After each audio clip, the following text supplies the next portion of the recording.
What's up YouTube, welcome back to another video on my channel Skotrix, and today as you can see we are back on NBA 2K21 Next Gen for another build guide video. And in today's video I'm going to be showing you how to build the best Ja Morant build in NBA 2K21 Next Gen. This build is super good. It has amazing finishing, shooting, playmaking, defense. It's a super good all-around point guard build, but the primary focuses of this build are on finishing and playmaking, just like Ja Morant in real life. But it is really good all around. But before we get into the video really quickly, I just want to mention quick, if y'all are not subbed to my channel yet, make sure you click that subscribe button. Only about 2% of the people who watch my videos are actually subbed to my channel, so if you click that sub button right now, you can join the 2% gang. Really appreciate it. Really helps out a lot. But now with all that being said, without any further ado, let's get right into the video here.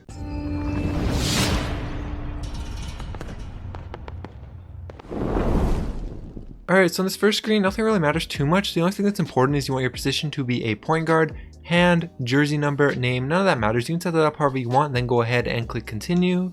Now for the body settings for this build, first off for the height right here, you just want to keep this at 6'3". This is the perfect height for this build. I believe this is Ja Morant's height in real life as well. He might be 6'4", I'm not 100% sure, but 6'3" for this build is the perfect height. This will allow you to get maxed out driving dunk, maxed out speed, everything that you're going to need. You're going to be an amazing build at 6'3" right here. So just keep the height right there. Then for the weight right here, you want to move this down 10 pounds from 195 to 185 right here. This will put your speed and acceleration both up to a 94, and also your speed with ball gets up to a 94 right there, and you really don't lose anything important. So that's where you want to have the weight there. You could go down even lower and get your speed up to max, but you don't want to do that because that last attribute of speed actually takes up a lot of attribute points that it will take away from other things, so you'll get less badges, and that one speed won't really matter because at 94 speed, 94 acceleration, once you get into the Gatorade facility and get +4 on that, that's going to go up to 98, and then once you get to 96 overall, that's going to be 99. So you're going to be maxed out there right away as soon as you get to 96 overall, and it's not hard to maintain 96 overall in the park or wherever you're playing. So don't worry about that. 185 pounds right here, perfect spot. No point in putting it any lower, no point in putting it any higher because you lose that speed. So 185.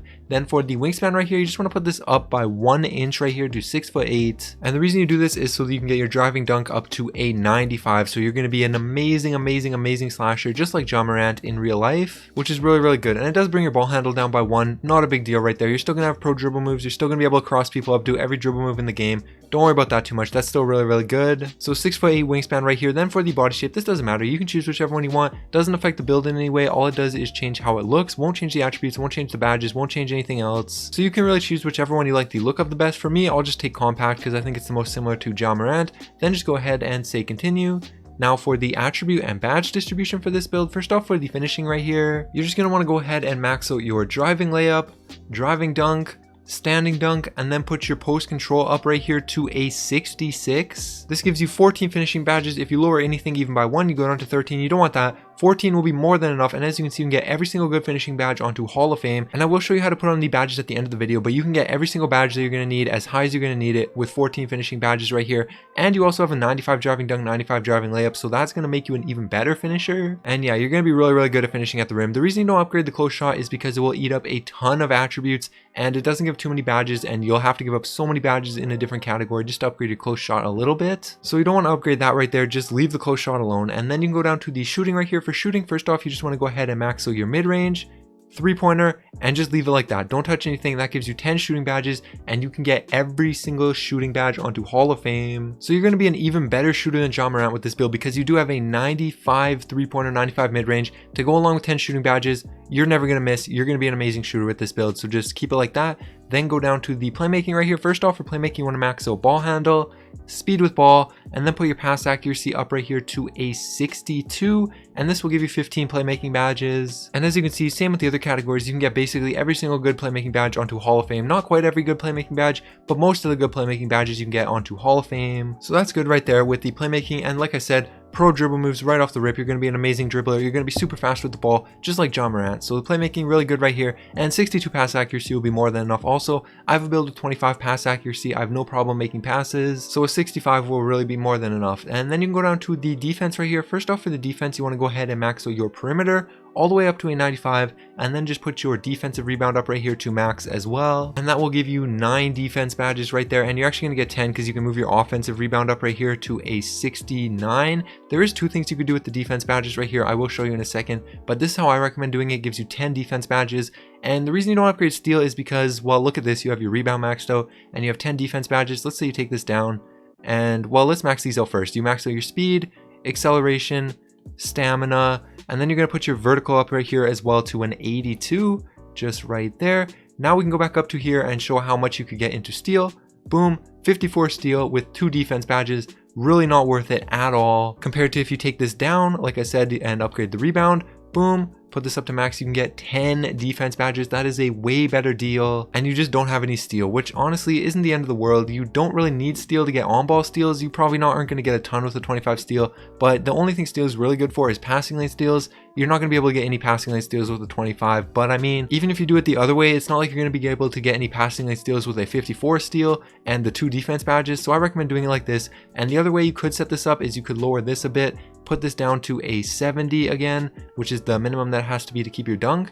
Put the rebound up to max right there, and then put your block upgraded a bit instead of your offensive rebound. It's really up to you how you want to do it. You could either set it up just like this, or you could take down the block, put some into the offensive rebound right here, and also put the rest into the vertical. This is how I recommend doing it, since you get the extra vertical, you get the extra offensive rebound, but you don't get block, which is unfortunate. Really not the end of the world though. So then I'm also just going to put the last attribute right here to offensive rebound, because there's nothing else you can put it into.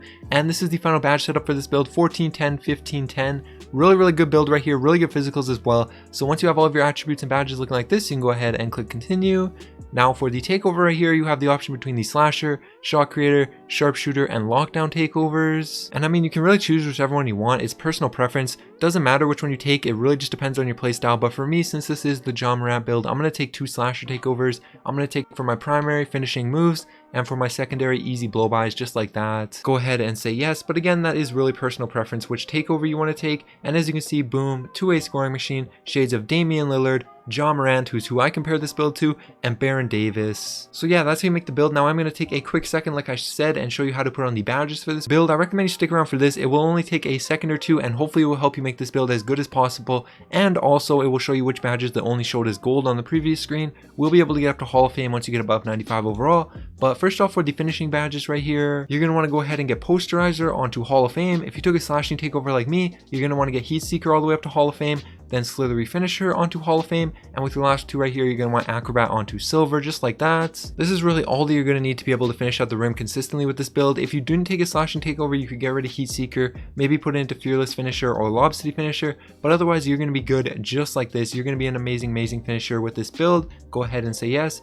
Now for the shooting badges right here, first off, I'm going to go ahead and get Deep Threes onto Hall of Fame, then Hot Zone Hunter also onto Hall of Fame, which is really good as long as you have hot zones. Then if you took a shooting takeover, you're going to want Hot Shot. I didn't, so I'm going to ignore that. Instead, I'm going to go ahead and put Blinders and Deadeye both onto bronze, just like that. And this is the best way, in my opinion, to set up the shooting badges for this build. Just like this, you're going to be a decent shooter. Remember, you do have a 95 mid-range and a 95 3, so you shouldn't have any problem shooting with this build. Just go ahead and say yes, just like that. Then for the playmaking badges right here, first off, you're going to want to go ahead and get Quick First Step and Handles for Days both onto Hall of Fame, just like that. Then you're going to want to go ahead and get Bullet Passer onto bronze, Unpluckable onto silver, which is really all you're going to need on. You won't need it any higher than silver. And then with these last few badges right here, you're going to want to go ahead and get Bailout onto bronze, Ankle Breaker onto bronze, Tight Handles onto bronze, and Space Creator onto bronze, just like that. That is all of the dribbling badges that you're going to need to be able to break down defenders, take ankles, everything. Just these 3 badges onto bronze, boom, boom, boom, and you're going to be an amazing dribbler. You don't need any of them higher than bronze, just all of them on bronze, and you will be good. So go ahead and confirm your playmaking, just like this. Yes. Now for the defense badges right here, first off, you're going to want to go ahead and get Clamps up to Hall of Fame. Super important badge right there. Then Pick Dodger also onto Hall of Fame. And then with your last 2 right here, you do have some personal preference. If you took a defensive takeover, you're going to want Hot Stopper. If you didn't, I'm probably just going to invest into Rebound Chaser onto bronze and Tireless Defender onto bronze, just like that. Since I did upgrade the rebound on this build quite a bit, that'll probably be a good badge just to have on bronze right there. But it is personal preference with those last 2, how you want to set them up. Just depends on your playstyle. But the most important 2 are Pick Dodger and Clamps. So go ahead and confirm like that. Yes. And there you guys go. That is how you build the best Ja Morant build in NBA 2K21 Next Gen. Hopefully you guys enjoyed this video. If you did, make sure you like, subscribe to my channel if you're new. Like I said, only 2% of people who watch my videos are actually subbed to my channel. So if you click that sub button right now, you can join the 2% gang. I really appreciate it. Helps out a ton. But anyways, that's going to be it. All right. Peace.